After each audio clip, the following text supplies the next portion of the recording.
இப்போ உரிச்சு வச்சாச்சு, நல்லா தோல் எடுத்தாச்சு. இப்போ இதில் இருக்க இந்த மேலே இருக்க வெள்ளையாக இருக்கிற நாரெலாம் எடுத்துகிட்டு உள்ளே இருக்க அதில் இருக்க உரிச்சிடலாம். பழத்தை உரிச்சு எடுத்துகிட்டு விதையெல்லாம் எடுத்துடலாம். எடுத்துகிட்டு இப்போ நம்ம ஜூஸ் போடலாம்.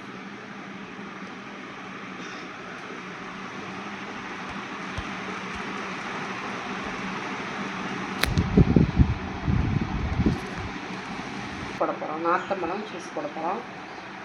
சூப்பராக உரிச்சாச்சு. உரித்து விதையெல்லாம் எடுத்தாச்சு.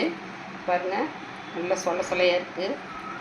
இந்த வெயிலுக்கு இப்போ நான் ஐஸ் வாட்டர் ஊற்றாமல் அடிக்கிறேன். ஐஸ் வாட்டர் ஊற்றினா கோல்ட் ஆயிரும். அதனால் ஐஸ் வாட்டர் ஊற்றாமல் சர்க்கரை போட்டு நம்ம மிக்சியில் போட்டு அடிச்சுட்டு வந்துடலாம். பாருங்கள் எவ்வளோ இதாக இருக்குதுன்னு பாருங்கள், சொலையாக இருக்குது. ஆனால் புளிப்பே இல்லை. இதில் நல்லா இனிப்பாக இருக்குது. நார்த்தங்காய் ஜூஸ் போட போகிறோம். இப்போ தேவையான அதுலேயே ஸ்வீட்டாக தான் இருக்குது, ஆனால் புளிப்பே இல்லை. தேவையான சுகர் போட்டுக்கலாம். இந்தளவுக்கு போதும் சுகரு. வேணும்னா நம்ம போட்டுக்குவோம். இப்போ சுகர் போட்டிருக்கு. இந்தளவுக்கு சுகர் போட்டுக்குவோம். பத்தலைன்னா நம்ம அப்புறம் போட்டுக்கலாம். இப்போ ஐஸ் வாட்டர் இல்லாமல் நம்ம இந்த அடிக்கிறோம். வடிகட்டிக்குவோம். இப்போ பாருங்கள் எவ்வளோ சூஸியாக இருக்குன்னு பாருங்கள். சூப்பராக இருக்குது. இவ்வளோ வந்திருக்கு.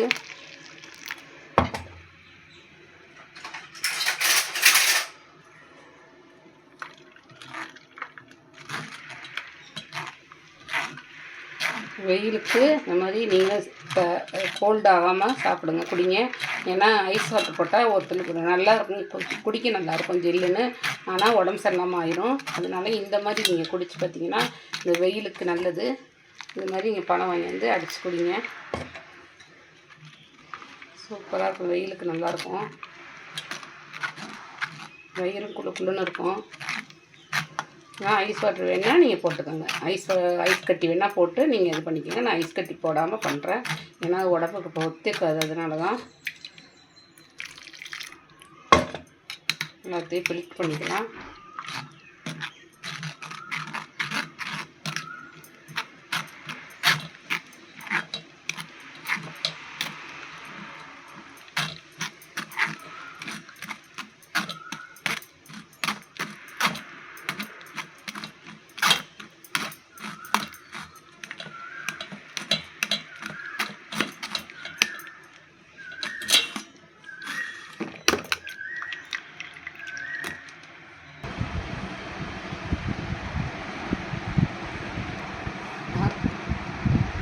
ஜூஸ் அடிச்சு வச்சுருக்கோம். சூப்பராக இருக்கும், நல்லாயிருக்கும். இந்த மாதிரி நீங்களும் அடிச்சு குடிங்க.